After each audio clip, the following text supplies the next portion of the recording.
Oi, gente! Começamos mais um Melcast, o podcast da Cristina Mel, onde a gente está numa série de podcasts falando sobre autismo.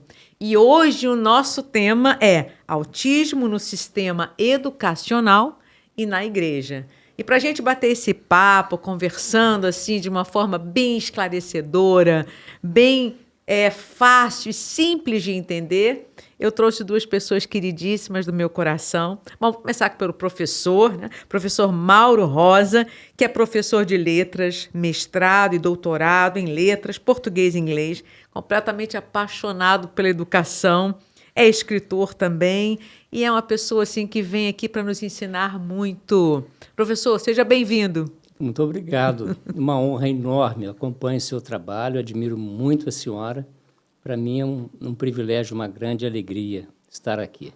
Eu que agradeço, professor. E a Fabiane, nossa querida Fabiane, Olha querida aí. Fabiane Miranda, formada em gestão hospitalar, professora, mãe Tea de uma jovem linda chamada Micaela, e que tem tanto nos ensinado sobre autismo e obrigada por tudo que você é. Seja bem-vinda. Obrigada, eu que agradeço estar aqui mais uma vez com você, com o seu público. Eu espero acrescentar um pouquinho mais agora do lado do mestre. É um mestre, né? Um professor que a gente vai falar sobre esse tema tão importante. Sim, a gente termina a base. É isso mesmo. Autismo no sistema educacional. A gente, nos outros podcasts, temos falado das dificuldades na escola, na sala de aula, como lidar com o autismo, né? Então, o autismo na escola. Como é que a gente precisa lidar com ele e tornar a vida de um autista mais segura, mais tranquila no ambiente escolar, professor? Pastora, é um enorme desafio, porque o autismo tem inúmeras facetas e exige preparo, exige formação e exige perfil. Não é qualquer professor, por melhor que seja, que está pronto, está preparado. Ele precisa ser, sobretudo, vocacionado, não é?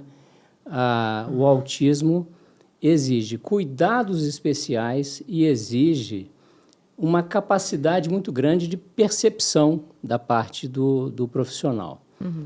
As nossas escolas de formação de professores não dão aos seus alunos o preparo necessário. Se nós observarmos as matrizes curriculares, por exemplo, de qualquer curso de formação de professor, nós veremos essa dificuldade, essa carência. Uhum. Então, veja, esse campo, ele pediria, por exemplo, uma boa formação em psicologia da aprendizagem, alguma noção de biologia, de neuropsicologia, né? de neuropsicopedagogia, e nem todos os cursos dão essa formação. Então, quando nós estamos, por exemplo, numa escola cujo professor trabalha pela manhã, trabalha à tarde e, às vezes, à noite, ele mal tem tempo para a preparação do seu material didático cotidiano. Sim. De repente, ele se vê diante de alguém diferente do padrão de aluno com o qual está acostumado. Uhum. E sem, por exemplo, um equipamento, um conjunto de materiais didáticos que propiciem esse novo desafio que ele vai encontrar, não é? Ninguém ensinou para ele como lidar com aquilo. Ninguém ensinou para ele que tipo de livro didático, que tipo de prática pedagógica ele precisa usar para aquela nova condição, para aquela nova situação. Não é? Já é difícil para o professor, né, se manter atualizado, ter o respeito da turma. As turmas são gigantes. Sim. Muito material para ensinar, muito material para corrigir, família, casa.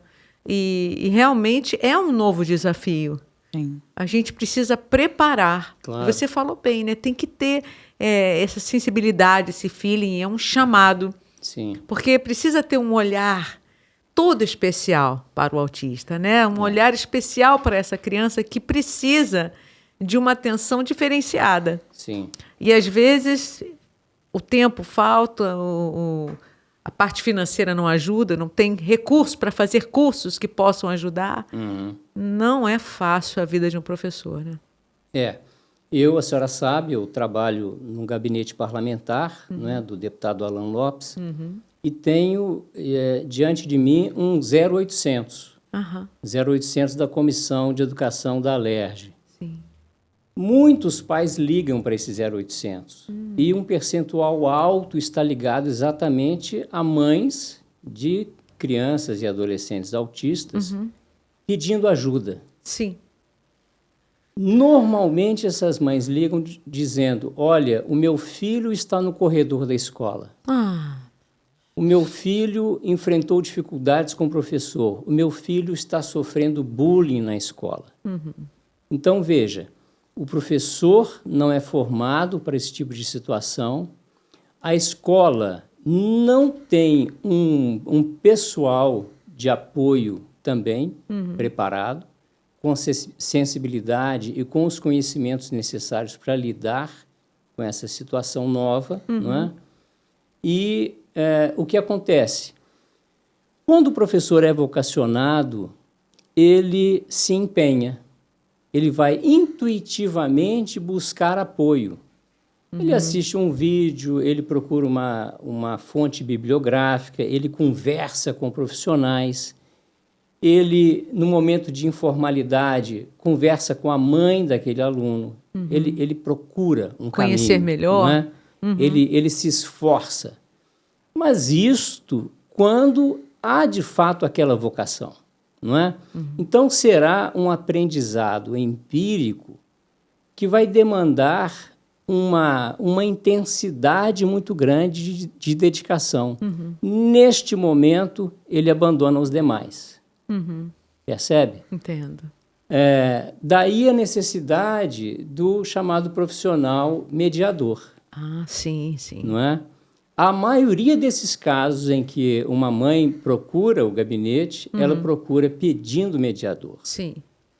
Então, existe um mercado amplo, está sedento por profissionais que possam... As escolas estão pedindo, as escolas precisam, os professores precisam de mediadores preparados para abraçar, para cuidar e suprir essa parte, né, que ainda está capenga, que a gente precisa de um apoio maior ali. Sim. E onde estão eles? Cadê eles? Como a gente pode conseguir? Pastora, eles existem em pequenos números. Porque o magistério é hoje uma carreira desprestigiada. E a mediação é uma carreira pouco conhecida e mais desprestigiada ainda, ou seja, menos valorizada ainda, não é? Então, como é que você atrai um profissional para um segmento, para um campo novo, que exige muita dedicação, que exige estudo, se você não tem, por exemplo, uma boa oferta de salário, uma boa remuneração. Não é? Então, tanto nas escolas privadas quanto nas públicas, essa carência existe e existe em alto grau, não é? Qual tem que ser a característica desse profissional? Ele precisa gostar, não é? Ele precisa ter uma espécie de mistura de vocação com um espírito piedoso. É preciso saber amar. Sim. Percebe? Sim. Para cuidar de alguém, é preciso a junção dessas duas coisas. Se não houver amor, se não houver vocação, Sim. se não houver essa vontade de aprender e, às vezes, de ir para casa sofrendo, de ir para casa triste, de ir para casa melancólico, porque no cotidiano do professor ou do mediador que lida com a pessoa especial, há muitos momentos de angústia por não saber lidar. De frustração. De frustração. Por não ter conseguido ajudá-lo a chegar mais longe. Ainda, né? Imagina, se a senhora está numa situação de magistério na qual não tem um material adequado, isso é angustiante, Sim. não é? Se a senhora busca na biblioteca escolar, esse instrumento ele não existe, e aí? Como fazer? O que fazer? Quem pode? Não é? Quem poderá me ajudar? Não é? Como ajudar É. essas crianças? É. Então, o mediador, ele é um profissional que precisa entender do autismo, ele precisa também de uma postura afetiva capaz de permitir que o autista o acolha, porque também tem isso, não é, Fabi? Sim. Também existe uma espécie de eleição. Porque o autista ele é seletivo, ele escolhe, né? Sim. Então, imagine a seguinte situação. A sua escola, a senhora é dona de uma escola, a senhora contrata, digamos, 5 mediadores para suas diferentes turmas, mas aqueles autistas não têm aquela condição de afinidade, de aprovação, de eleição daqueles mediadores. E agora? Não é? Aí troca de turma, tenta ver se um outro vem. Quem pode falar você bem acha, disso para Fabi? nós é a Fabi. E aí entra o mediador afetivo. Peraí, vamos explicar o que é um mediador afetivo? Porque Isso. o pessoal leigo, a gente é leiga aqui, eu também sou. Explica melhor pra gente. É aquela pessoa que o autista tem confiança e segurança. Então, é alguém que consegue dominar os pormenores dele, que ele veja aquela pessoa como autoridade para ela. Pode ser a mãe, o pai, a avó, um vizinho, um tio, um irmão. Normalmente, ele elege uma dessas pessoas. No podcast anterior, a Milena, né? ela falou que quem traz o filho dela para o eixo em sala de aula é o avô. Sim. Né? Então, assim, aquele ali é o mediador afetivo. Então, quando um profissional da área educacional não consegue mediar, a família ou alguém que o autista elegeu consegue. É como a pessoa da linguagem de sinais.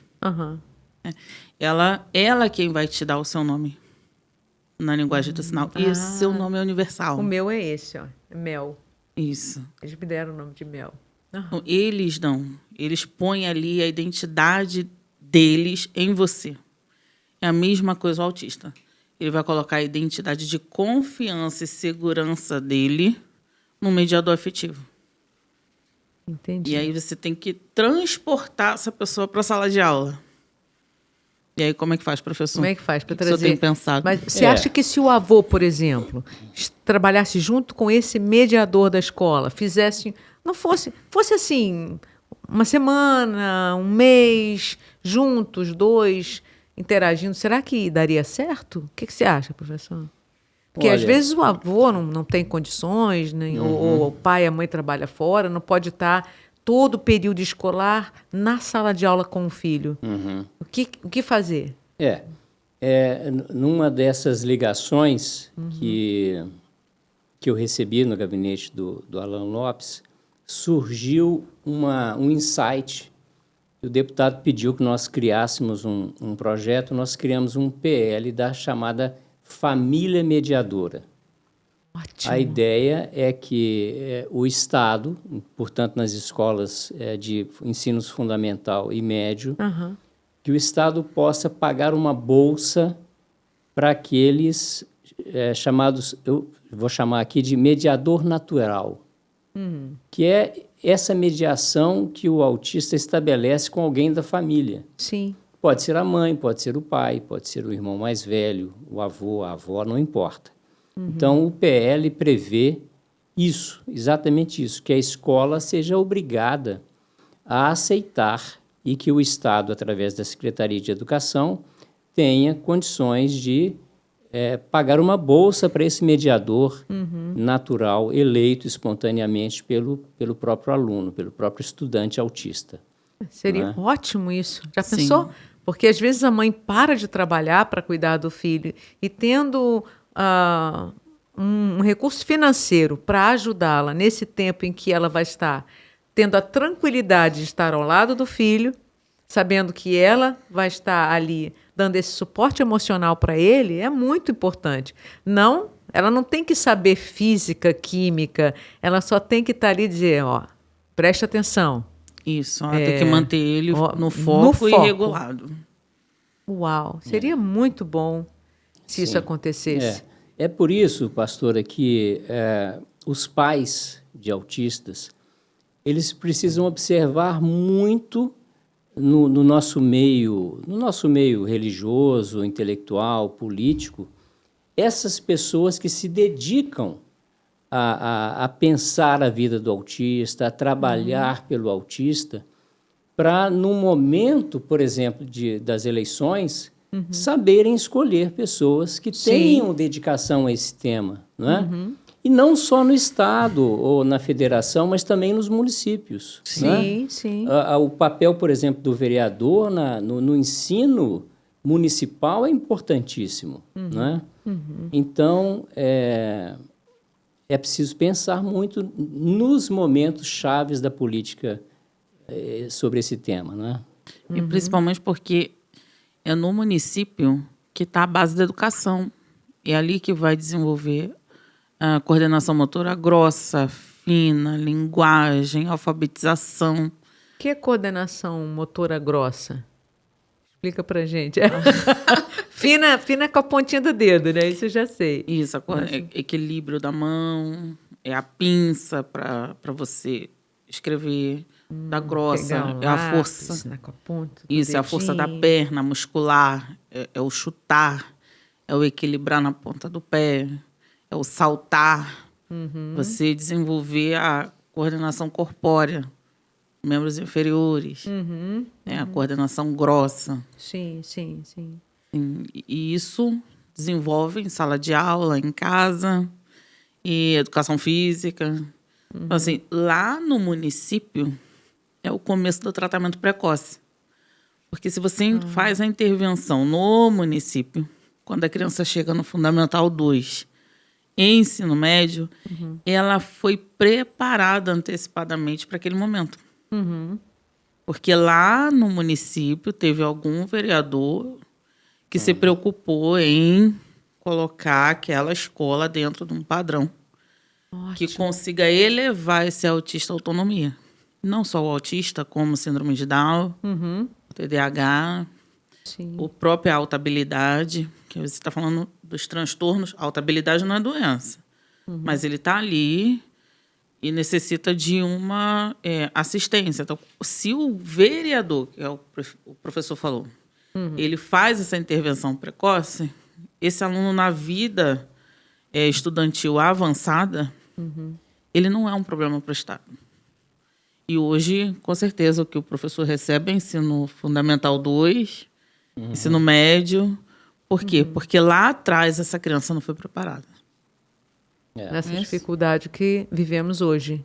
Sim. Ainda muito, muito forte, muito grande. Você falou que o mediador precisa ter um olhar generoso, precisa amar o que faz.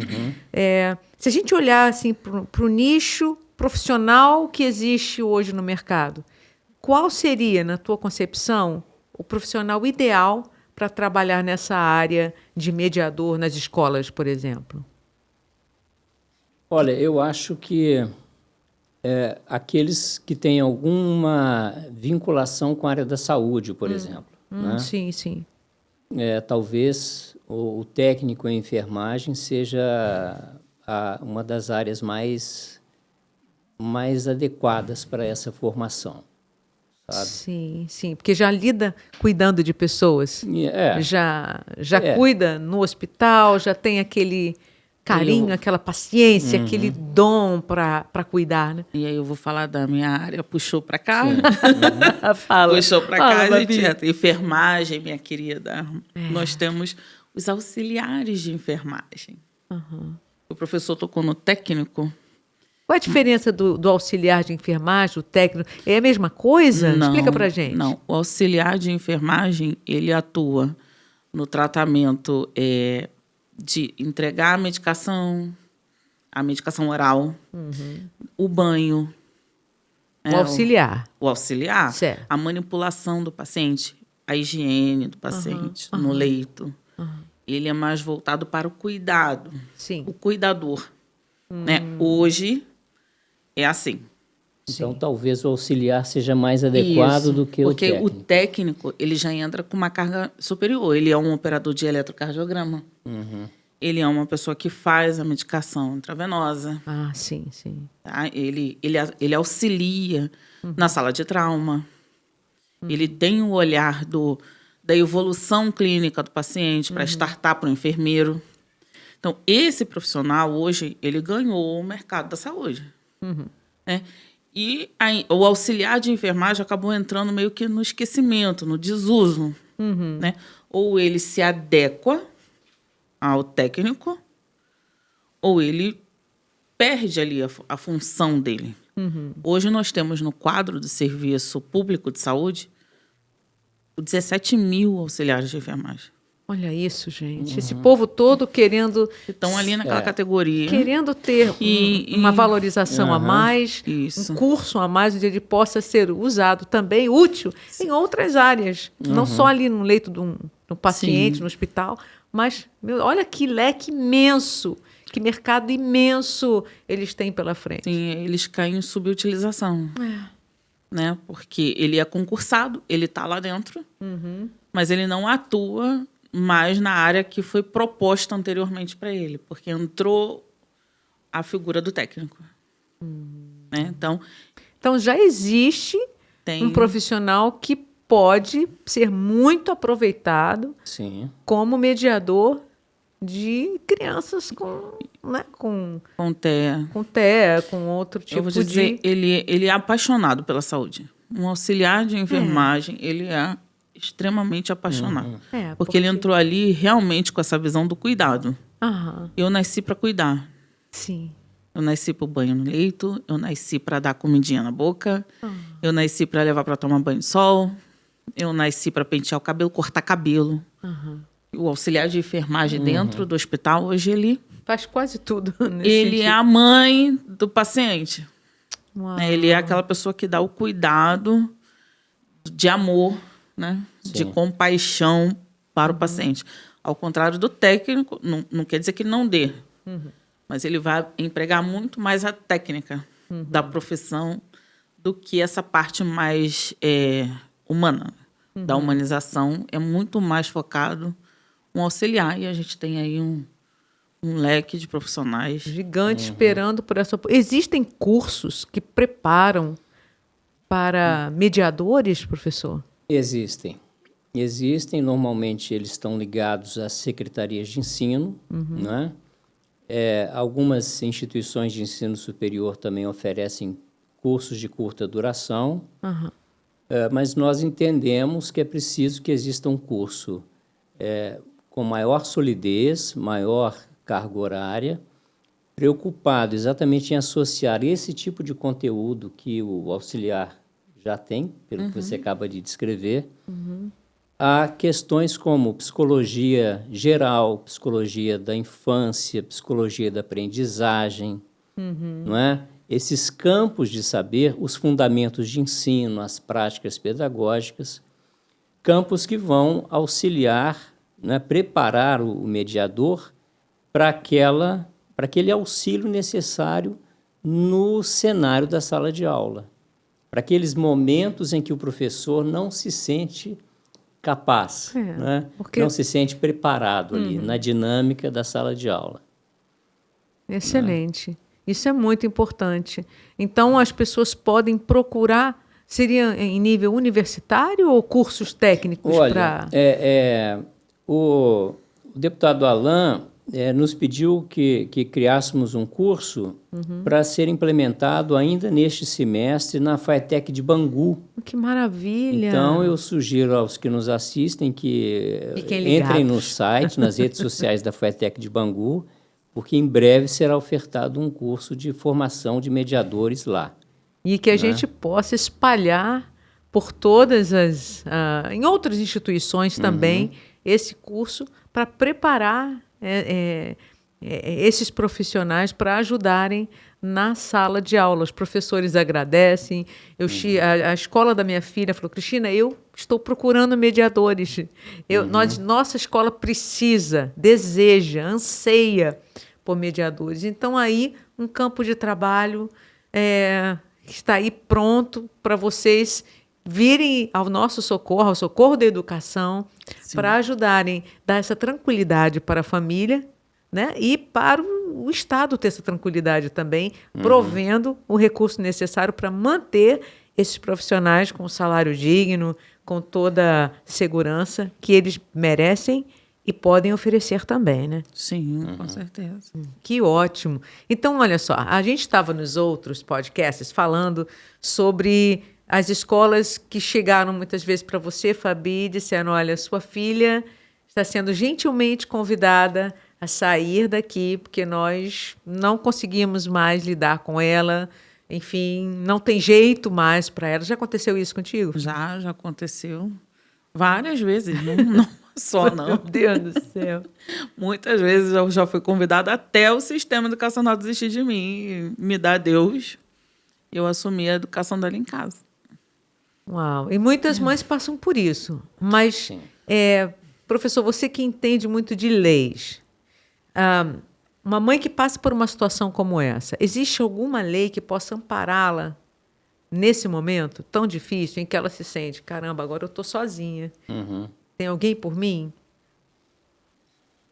Tem a Lei Brasileira de Inclusão. Nós tivemos, durante o governo Bolsonaro, um apoio jurídico muito grande, um decreto que permitia, inclusive, a criação de escolas especiais, né?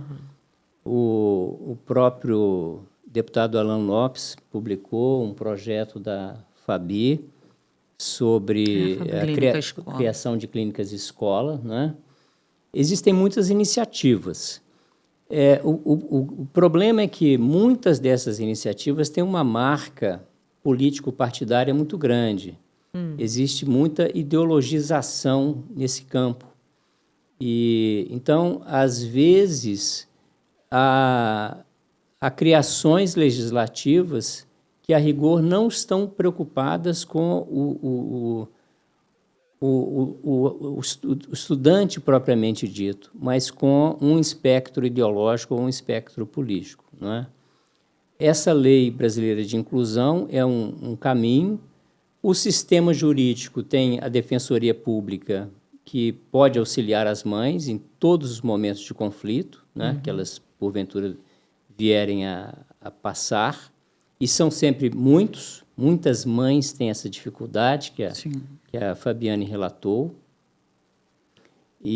Mas há uma luz no fim do túnel, e uma delas, no caso do Rio de Janeiro, é a criação das clínicas e escolas propostas por esse projeto de lei, né? Já está Já está em andamento. Já está em andamento. Tramitando. A gente faz voto que... Sim, na LERJ. Faz voto que... Uma luz. Que a gente consiga colocar uma clínica-escola em cada área programática do Estado do Rio de Janeiro, para assim contemplar todo o Estado. O que seria uma clínica-escola? Explica um pouquinho mais sobre esse. É um ambiente onde a criança vai ter... A criança não, porque também atende adulto. Né? É um ambiente onde você tem ali uma clínica, onde estão os vários profissionais que atendem aquela demanda de autismo e deficiência intelectual. Quais seriam esses profissionais, Fabi? Seria fisioterapeuta, terapeuta ocupacional, psicólogo, neuropsicólogo, médico, neurologista infantil e neurologista fonoaudiólogo, né? Adulto, fonoaudiólogo. Tem o profissional de educação física, para as crianças que são mais ativas. Né? Então, assim, engloba ali esses profissionais que estão dentro da saúde. Mas educação física não é saúde. Depende. Se você precisar desenvolver ali as coordenações grossa e fina, você vai precisar desse profissional junto do terapeuta ocupacional. Né? Então, assim, ele atua com a clínica. E você tem ali a escola, que ela está ali no fundo. Assim, a primeira entrada é a clínica, até para ela definir ali qual o nível do transtorno do espectro essa criança está, qual tipo de tratamento ela vai precisar receber, que tipo de intervenção ela precisa ter. Tem a carga da deficiência intelectual, a escola vai ter que agir de uma maneira. Ela tem a carga da alta habilidade, outra maneira. Sim. Ela não, ela está dentro do transtorno, outra. Transtorno com epilepsia. Então, assim, a clínica vai dar o filtro, a anamnese e vai determinar como a escola vai atuar. É um trabalho conjunto. Ótimo. Aí vem a escola, com base no que foi Estudado, já conhecendo a criança ou adolescente a fundo. Isso, ela vai aplicar o ensino de acordo com o que foi direcionado. Então, ela já é centralizada na necessidade exclusiva daquele autista. Sim, mesmo porque o autista, cada um tem, por isso que é um espectro, cada um é de um jeito, Sim, tem algumas coisas em comum, mas as necessidades são únicas. Sim. E isso faz com que precise de um atendimento exclusivo, Sim. basicamente exclusivo, para cada criança, Sim, cada adolescente, cada adulto. Hoje o projeto está em andamento, estamos fazendo o voto que ele E as seja mães aprovado. vão ter todo esse suporte gratuitamente? Gratuitamente, Seria isso. Gente, olha isso! É Já gratuito. pensou? Porque é tudo muito caro. Sim. Todos esses tratamentos de forma particular é algo que, na realidade, a grande maioria não tem condições de fazer todos esses atendimentos. Não é verdade isso? É verdade. E aí você entra, por exemplo, o psicopedagogo, ele vai estar ali presente na parte educacional. Ele vai dar todo o programa educacional daquela pessoa autista junto com a parte clínica. Você não encontra isso lá fora. Não. Você não encontra isso na rede de saúde, onde os dois unidos prestam um serviço de excelência para aquela pessoa que está no transtorno do espectro autista. Mas ele vai ficar para sempre na escola. Eu posso colocar lá e vai até a vida adulta? Não. Porque esse autista ele pode fazer a regressão. Então, ele pode vir do transtorno nível de suporte 2 para o 1.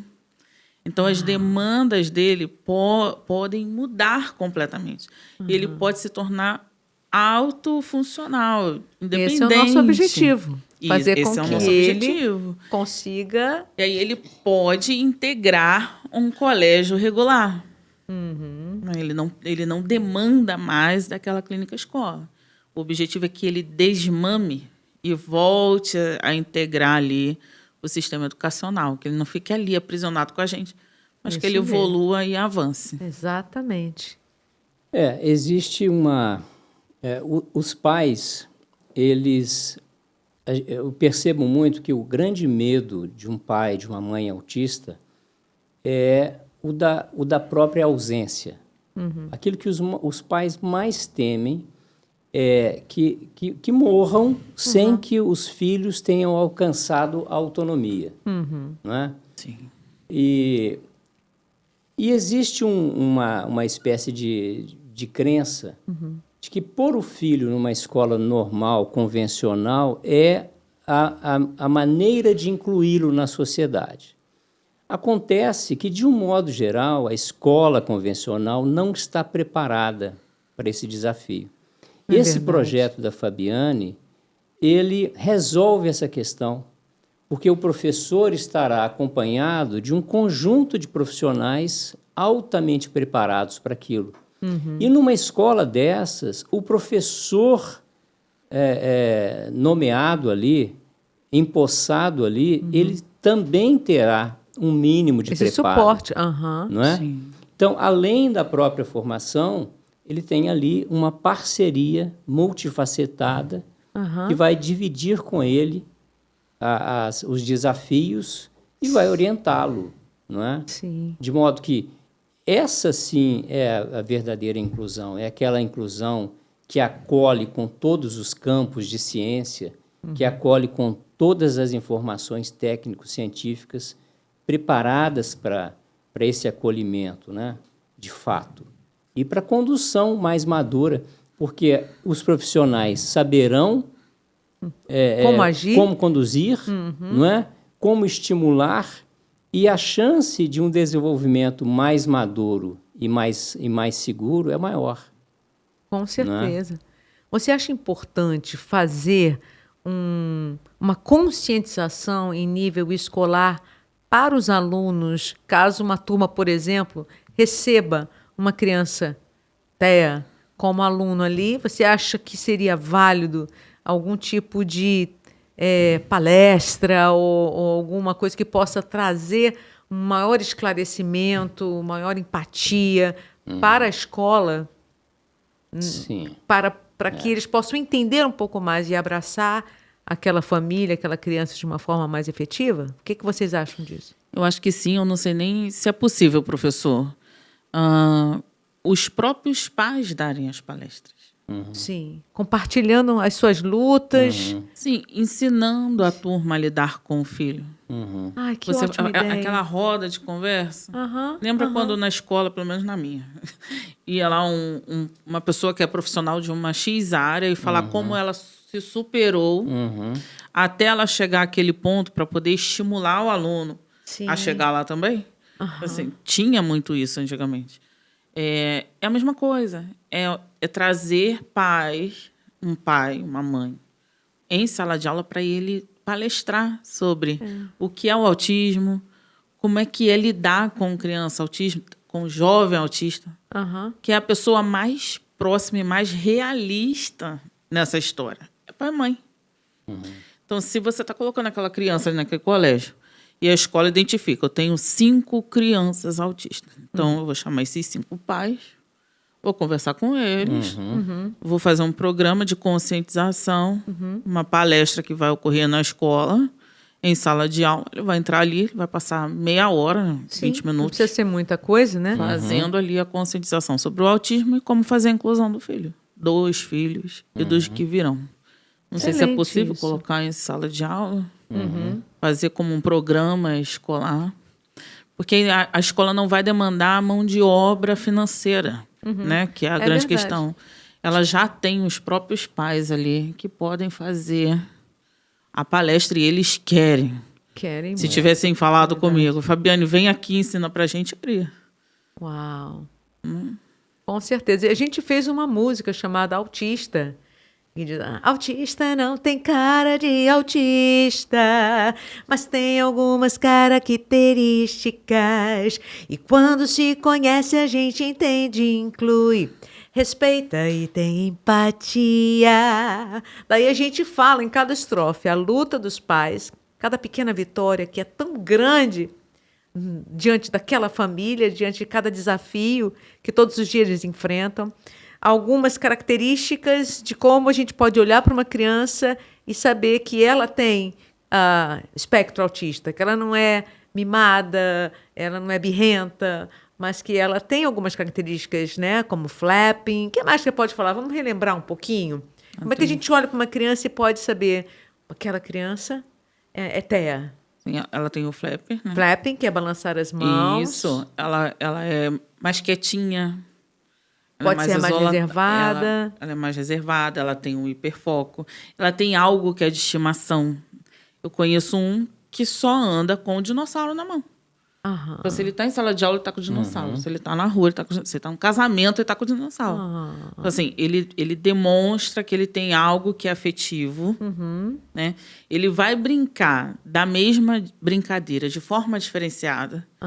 Ele vai pegar o carrinho, ele não vai botar o carrinho para andar, ele vai ficar girando a roda do carrinho. Ele não vai brincar de fazer algum tipo de maquete com o Lego, ele vai empilhar e derrubar. A minha filha colocava os dominós em cima do outro e derrubava. Empilhava de novo, derrubava. Isso incessantemente. Então, assim, você não... Quando o autista ele não demonstra, né, estereotipias, ele demonstra atitude. Ele demonstra que a brincadeira que é normal, assim, no nível tradicional da criança, a dele é diferenciada.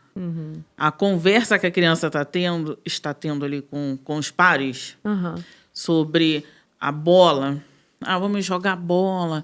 E quando ele chega e ele fala algo que é totalmente fora da curva, né? Ele fala, porque o dia está feio.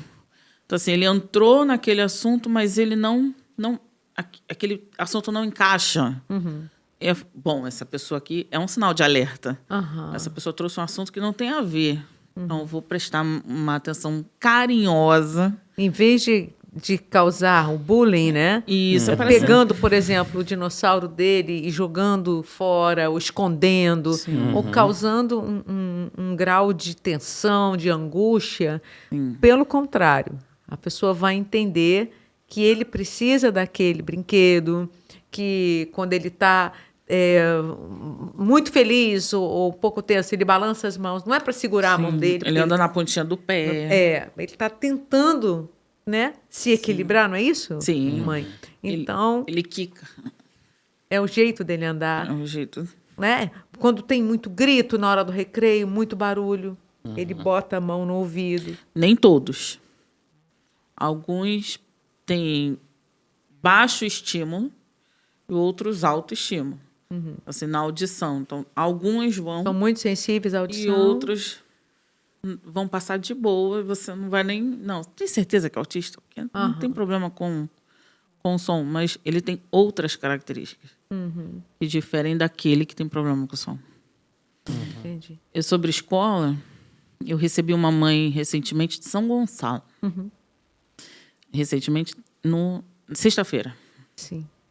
Ela chorando porque o filho dela de 10 anos sofria tanto bullying na escola que quando ela conversou com o neuropediatra, o neuropediatra deu o laudo da criança novamente e colocou lá a recomendação de retirar o menino da escola.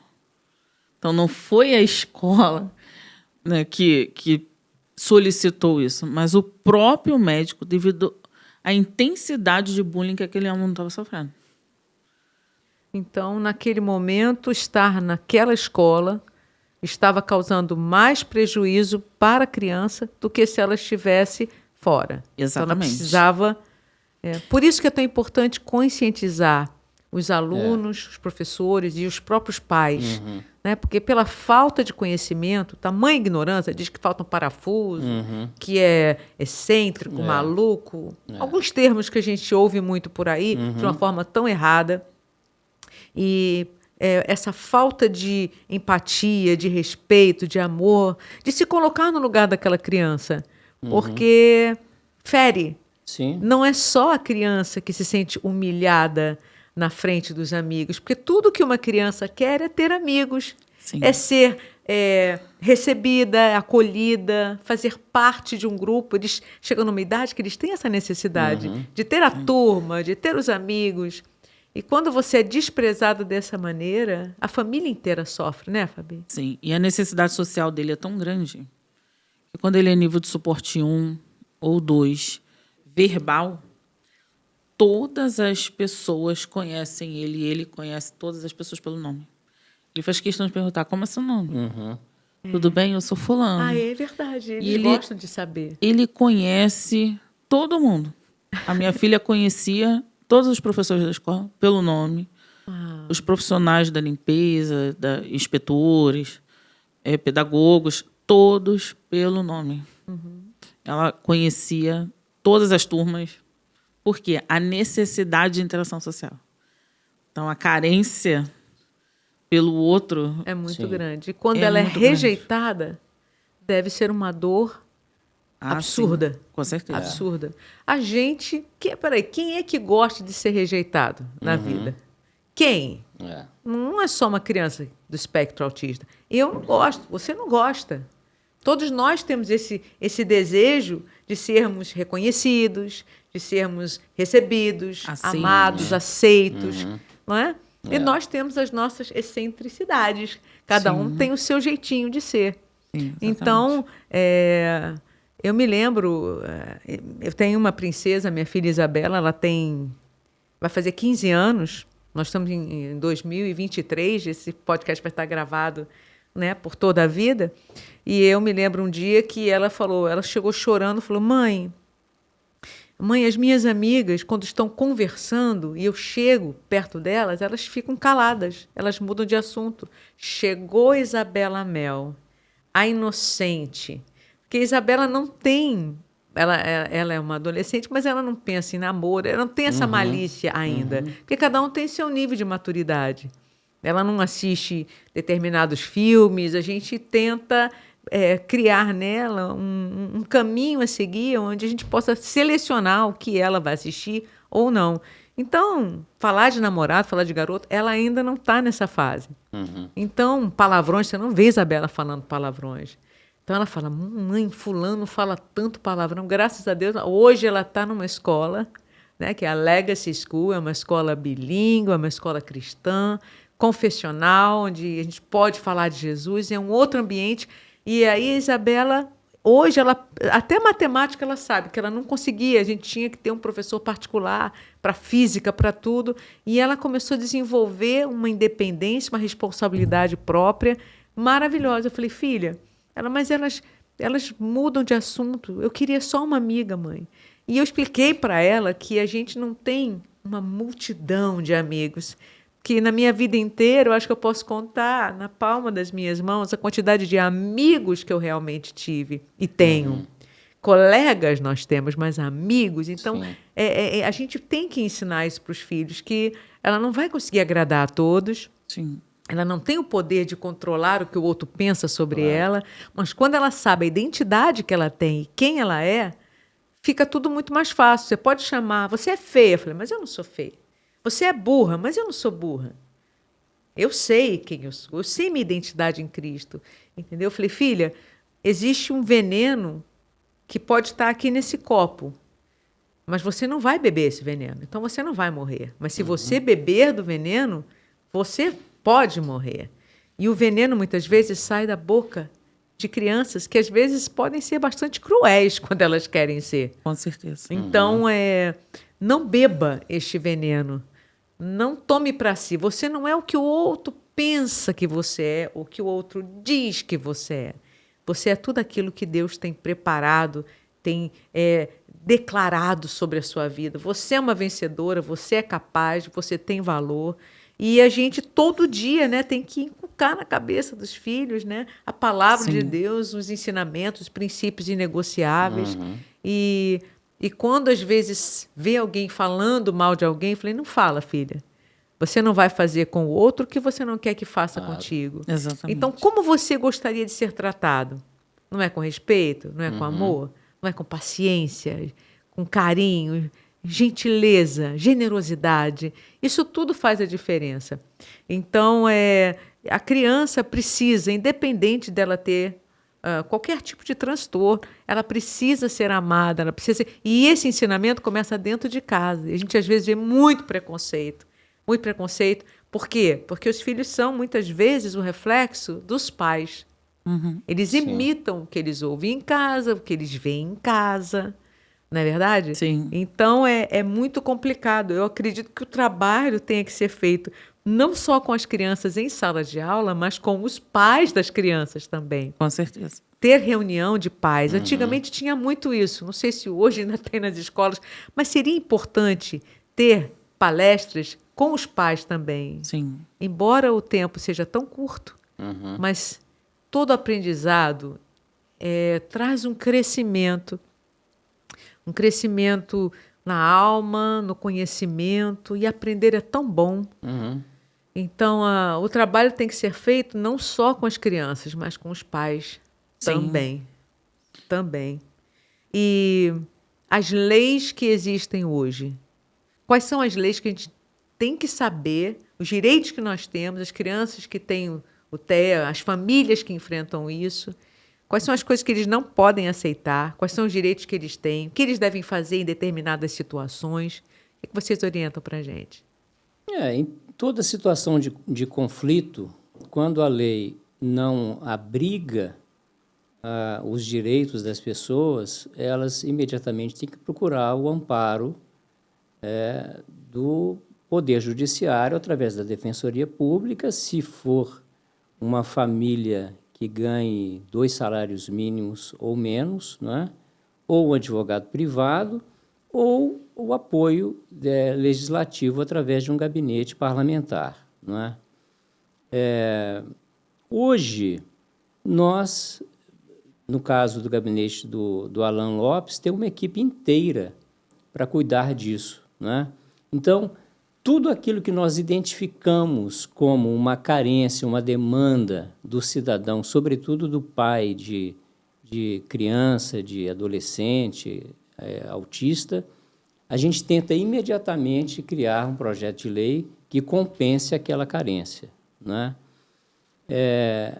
O Estado do Rio de Janeiro vive uma situação muito precária do ponto de vista, por exemplo, da existência de mediadores, é a maior das nossas carências, não é? Mas a gente tem buscado caminhos para a compensação desse estado tão deficitário que a gente vive no Rio de Janeiro. Estamos trabalhando para isso. Trazer um pouco.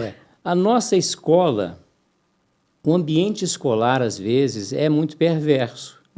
A gente escuta muitos casos de molestação sexual de crianças com transtorno do espectro autista, não é? Situações de bullying que são muito vexatórias, muito perversas. E colocam, às vezes, na internet, né?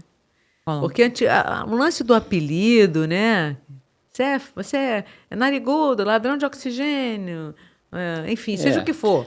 Sempre existiu, mas quando você coloca numa rede social, num grupo gigante, onde toda a escola, todo mundo tem acesso àquela situação humilhante, você imagina o impacto que isso pode causar na mente de uma criança.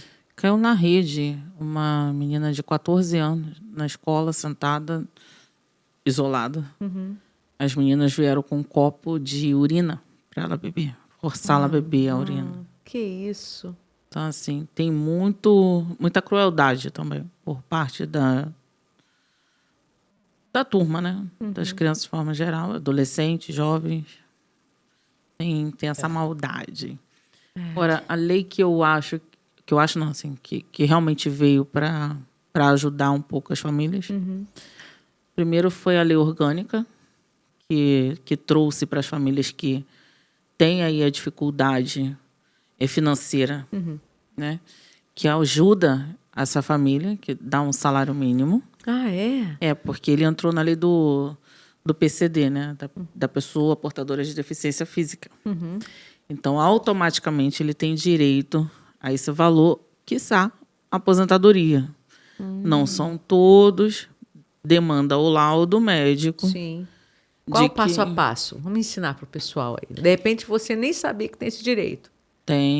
Ele precisa do laudo médico, que diga que aquela pessoa portadora do transtorno do espectro autista, ela não tem condições de ser inserida no mercado de trabalho, porque ela tem um nível de suporte médio ou severo, né? Moderado ou severo, e ela dá entrada no INSS. E a partir dali ela tem direito a um salário mínimo que vem para ajudar no tratamento. Sim. Né? Vem para dar ali o subsídio que ele não tem para medicação, para fisioterapeuta, para algo em particular que aquele autista demanda. Seguido da aposentadoria. Assim, tem esse recurso financeiro para a família, né? A partir do momento que ele foi considerado uma pessoa portadora de necessidade especial. Sim, sim. Um outro ganho dentro desse foi do atestado médico. Porque antes a gente tinha a obrigação de estar renovando o atestado. Então, o laudo médico, INSS, de 2 em 2 meses, de 3 em 3 meses, tinha que levar o laudo. Não acredito, gente. Sim. Ainda tinha que se preocupar com isso? Tinha que se preocupar. De 2 em 2 meses? De 2, 3, dependendo. O pai e a mãe ainda tinha que enfrentar uma fila. Ele tinha que ir atrás do profissional médico, porque não é qualquer laudo, é o laudo do médico. E que tipo, psiquiatra? Psiquiatra? Seria um ou psiquiatra? do neurologista. Então você pensa, uma família que não tem acesso a esse profissional. Como é que faz? E que de tempos em tempos ela paga para ter essa assistência. No interior, né? Um local distante, sem profissional especializado. Exato. Olha que dificuldade. O deslocamento, que o professor estava conversando comigo ainda há pouco. Então, assim, essa pessoa tem que demandar uma série de questões para ter acesso a esse laudo. Sim. Quando o diagnóstico do autista vai ser sempre aquele CID. Aham. Aquele CID não vai mudar. O que vai mudar é a regressão de algumas situações. Algum tipo de medicação, algum tipo de estereotipia. Aquilo vai ser reeducado. Mas o CID não será alterado. O que é CID? É o Código Internacional de Doença. Ah. Ele não será alterado. Então, por que Fazer essa com que exigência? a família tenha que, de 2 em 2 meses, procurar um passar profissional. por essa novela. Não, né? gente, Sim. que absurdo. Então, acabou isso. Acabou. Agora você tem aquele o laudo, ele é definitivo. Tanto para a questão de INSS, quanto para questões de tratamento, de escola. Eu preciso do laudo médico. Nossa, laudo médico renovado para a escola de algo que não tem alteração. Então, isso foi um ganho para a gente. A questão aí do laudo, essa assistência financeira. E o fato de você ser incluído, o autista ser incluído como pessoa portadora de deficiência física, abre todos os direitos que esse deficiente tem. Um direito... Uma fila, por exemplo. Exato. Na fila do aeroporto, uma fila gigante para embarcar. Você falou de aeroporto. O autista ele tem direito à viagem gratuitamente.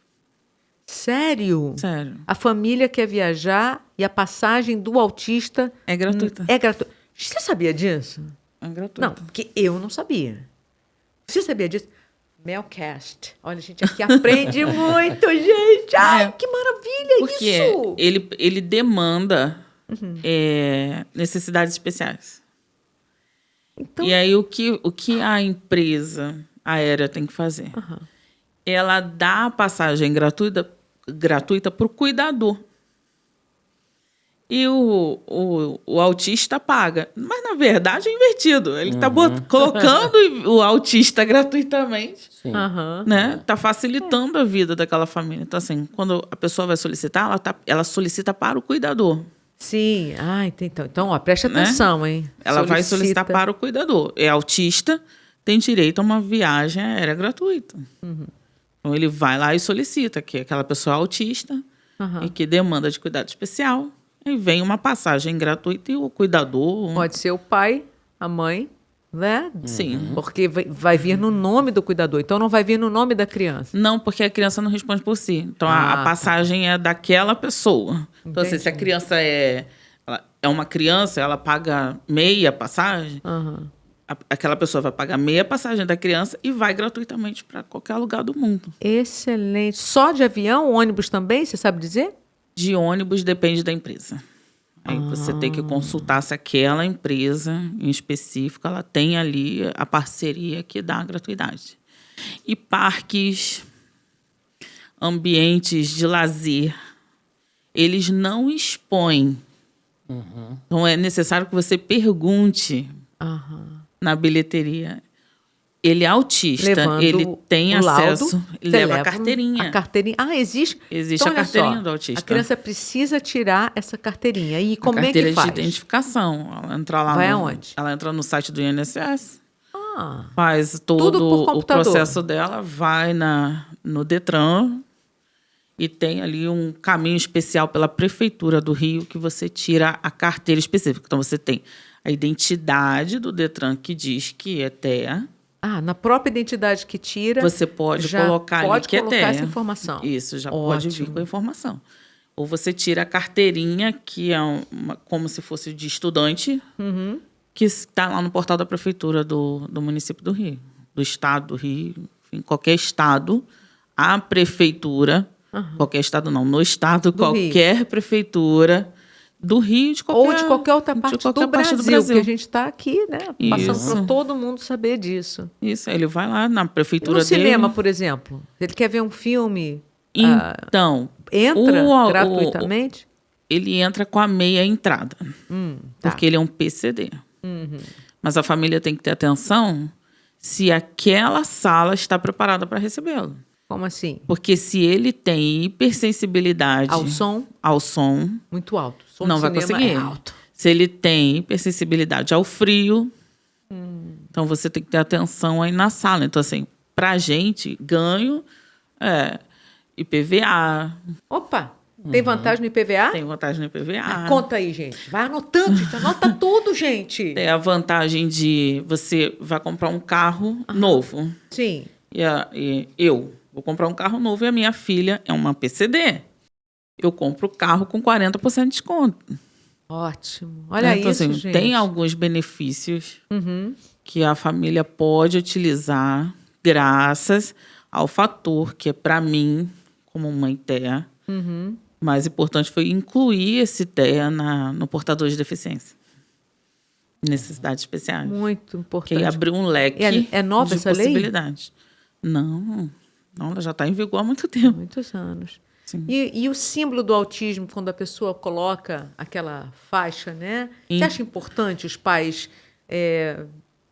visualizarem, mostrarem? Porque o autista não tem cara de autista. Não. Né? Quando você leva aquele cordão que tem o símbolo, né? Ajuda bastante. Já as pessoas Já estão começando a sinaliza. entender qual é o símbolo do autismo. Sim. E aí já consegue Ela vai olhar enten- com outro olhar, Isso. Ela vai entender que aquela pessoa... passou à frente na fila, porque Porque ela é TEA. Aham. A minha filha, se olhar para ela sem ela abrir a boca para falar, né? Ela não é autista. Não tem nada.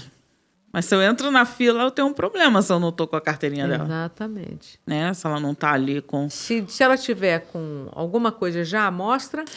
Mas caso contrário, pode ter gente, ei, tá furando a fila por quê? Você é obrigado Você a já deve ter mostrar. passado por... Sim, você é obrigado a apresentar o laudo médico. Que hoje você tem de forma eletrônica, que é fácil Sim, de você sim. apresentar. Só que muito mais fácil é o Chato efeito ter visual, que ficar né? mostrando isso, né? Sim, Seria mais prático já sim. caminhar logo com... Até unidade de saúde de emergência a gente tem dificuldade, né? Porque você está numa emergência, você não vai levar a carteirinha do autista. Você vai pegar o autista e vai correr para a unidade médica. Depois você lembra, ei, minha carteira ficou... E olha, ele é TEA. Não parece, não tem cara. Tem que ouvir isso, né? Não, como assim não tem cara? TEA não tem cara. Né? TEA é TEA. Aham. Assim, para mim, as leis, não sei professor, mas para mim, como mãe TEA, foram as mais importantes, as que fizeram um efeito positivo. Né? Foi O do que você acha PCD. que pode melhorar nas leis futuras para que a gente possa ter mais apoio ainda do que a gente já tem? O que você sugeriria? Qual é o sonho? Eu sugiro que as autoridades políticas revejam as leis que estão em vigor. Porque eles põem a lei para vigorar. Só que é uma condição clínica. Em sendo condição clínica, aquilo que ele colocou para vigorar lá em 2012 não é exatamente a mesma coisa hoje. Sim. Então, você depende de um olhar de uma autoridade política para as leis que estão em vigor. As emendas, seriam emendas para atualizar. As leis que estão aí em vigor. Porque elas são defasadas. Aham. E aí não tem serventia para a gente, porque ela já ultrapassou. Já é outro tempo. Você propôs uma coisa muito interessante recentemente, que foi a prorrogação dessa aposentadoria, né, para a mãe nos casos de falecimento. Isso. Né?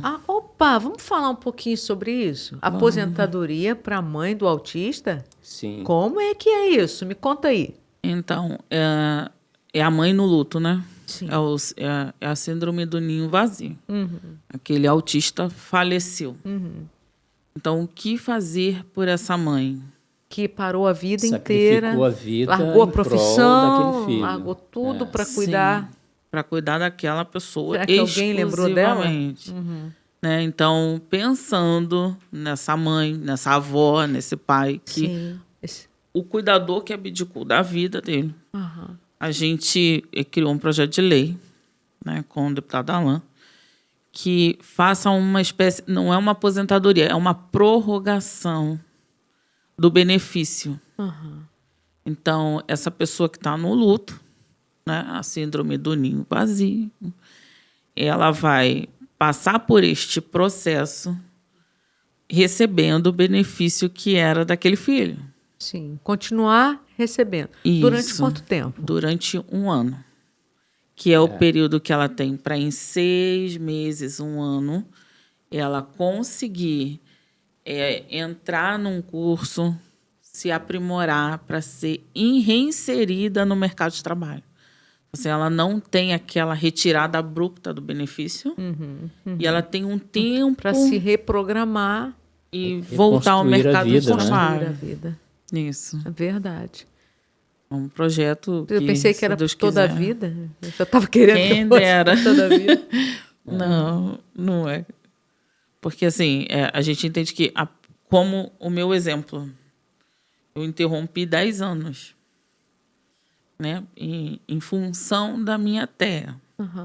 Chegou o momento do desmame, né? Então, eu fui desmamando ela para eu poder ser reinserida. Uhum. Para mim, foi difícil, porque foram 10 anos longe daquilo que eu sabia Do mercado fazer. de trabalho. Né? Então, para eu poder me atualizar, conseguir reengrenar, foi difícil. Conseguir ter a confiança de deixá-la, foi difícil. Uhum. Então, se eu transporto isso para o óbito, que ninguém fala no óbito, né? Não. A gente acha que a gente vai primeiro, mas tem os casos que eles vão antes de nós. E aí, como fazer essa reingressão? Então, assim, é possível fazer. Não tem nada que impossibilite essa mãe ou pai, a não ser particularidades assim, de idade, de doenças crônicas, que aí ele vai para outro tipo de recurso. Mas a gente encontrou esse meio termo para que as famílias pudessem fazer o desmame do luto e voltar para o mercado. Já está aprovado ou está entrando? Não, trâmite ainda lá? está na pauta. Está na pauta. Sim, Se Deus quiser, vai dar tudo certo. se Deus quiser. Bom, gente, que papo maravilhoso. Quanta coisa eu aprendi. Você também em casa gostou? Então curte, compartilha muito, divulgue, tá? Porque o Melcast está aí para a gente falar sobre todos os assuntos. E esse primeiro momento a gente está falando sobre o transtorno do espectro autista. Professor Mauro, suas considerações finais. Quero te agradecer. Muito obrigada. Eu queria, pastora, aproveitar essa oportunidade para pedir a professores e diretores de escola que sejam mais empáticos com essas situações da vida dos familiares e dos alunos autistas, né? A escola precisa ser mais acolhedora, precisa ter mais prontidão para essa acolhida, né? O professor precisa entender que aquela é uma oportunidade de crescimento, não só para o estudante, mas também para ele, né? Para toda a comunidade escolar. É a hora de aproveitar para refletir com os colegas sobre fraternidade, sobre virtude, sobre paciência, sobre valores, né? Sobre amor, que são temas tão importantes para a sociedade e tão pouco debatidos hoje, né? Então, colegas, professores e diretores, sejam mais humanos, sejam mais amorosos. Obrigada. Deixa suas redes sociais, professor, para a gente poder te conhecer, te seguir. Você não é muito de rede social? Não, sou. Acho que a mais conhecida é o Instagram, prof.mauro.rosa. Ok. Então, sigam e conheçam e aprendam cada dia mais com esse mestre, que é um professor muito querido. Com certeza. Fabi, nem sei como te agradecer por toda essa dedicação. Oh, meu Deus. Um momento, assim, toda essa informação que você tem, a tua experiência de vida é muito importante para ajudar outras pessoas, mães novas aí, vivendo uma nova fase, esse novo tempo, descobrindo laudos, né, de TEA para os seus filhos, ver sua filha na faculdade, uma jovem, ela já está pensando em namoro? Já começou? Já começou a pensar. E como é que você está vendo isso aí? Está preparada? É tema para outro podcast? Ai. Meu Deus do céu! São varões valorosos, a minha filha é linda, uma querida, mas vocês têm que aprender comigo como lidar com ela, por favor. Tem que conquistar a mãe, né? Oxe. Assim não. Fabi, certeza. obrigada. Muito obrigada Obrigada a mesmo você. por esse tempo precioso. Obrigada por compartilhar conosco tanto do que você já viveu e aprendeu. Para mim é um prazer poder estar servindo a vocês aí em casa também. Muito obrigada. Um beijo para o Aquino, que está por trás das câmeras, aí dando esse suporte todo. E agradecer à Igreja Unidade em Cristo, onde a gente está gravando esse podcast. Pastora Nara Pedrini, minha querida, um beijo aqui na Ilha do Governador, Rio de Janeiro. Deus abençoe vocês. Até uma próxima vez, em breve, hein? Melcast, o podcast da Cristina Mel. Beijo!